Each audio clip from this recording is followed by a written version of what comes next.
সুস্থ এবং সক্রিয় থাকার জন্য হাঁটা এবং যোগব্যায়াম দুটি জনপ্রিয় এবং কার্যকারী উপায় বটে।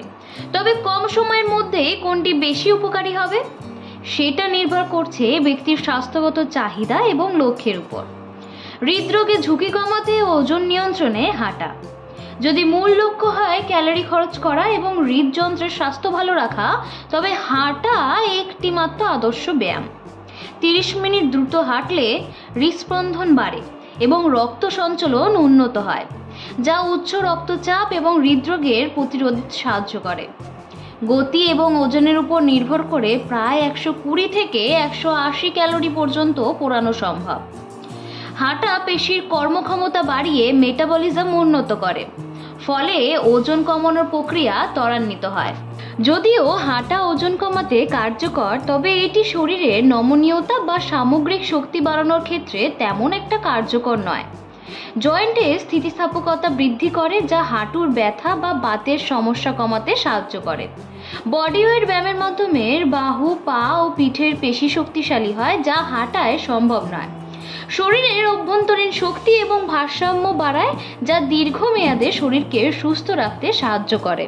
মানসিক স্বাস্থ্যের জন্য ঠিক কোনটা ভালো? হাঁটা এবং যোগব্যায়াম দুটি মানসিক প্রশান্তির জন্য ভালো, তবে যোগব্যায়াম মানসিক চাপ কমাতে বেশি কার্যকর। যোগব্যায়ামে ধ্যান ও শ্বাস প্রশ্বাসের অনুশীলন মানসিক স্থিতিশীলতা বাড়ায় এবং কর্টিসল কমায়। অন্যদিকে খোলা বাতাসে হাঁটার অভ্যাস মনকে প্রশান্ত করে এবং মানসিক অবসাদ দূর করতে সাহায্য করে। যারা একদম নতুনভাবে শরীরচর্চা শুরু করতে চান, তাদের জন্য হাঁটা সহজতর। হাঁটার জন্য কোনো সরঞ্জাম, নির্দিষ্ট স্থান বা বিশেষ দক্ষতার দরকার নেই। যোগব্যায়ামের ঠিক উপকার পেতে সঠিক ভঙ্গি ও কৌশল জানা জরুরি, যা শেখার জন্য কিছুটা সময় দিতে হয়। কি ভাবছেন, কোনটা করবেন তাহলে? যদি ওজন কমানো এবং কার্ডিওভাস্কুলার ফিটনেস লক্ষ্য হয়, তবে হাঁটা উত্তম। যদি নমনীয়তা, জয়েন্টের যত্ন ও মানসিক প্রশান্তি চান, তবে যোগব্যায়াম ভালো বিকল্প।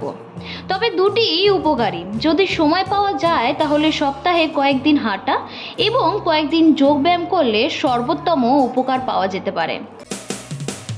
মানুষের পাশে, মানুষের সাথে আমরা আছি এই বাংলাতে। আপনারা দেখছেন সংবাদ শিরোনাম। দেখলেন তো অনেক কিছু, এবার দেখুন নতুন কিছু।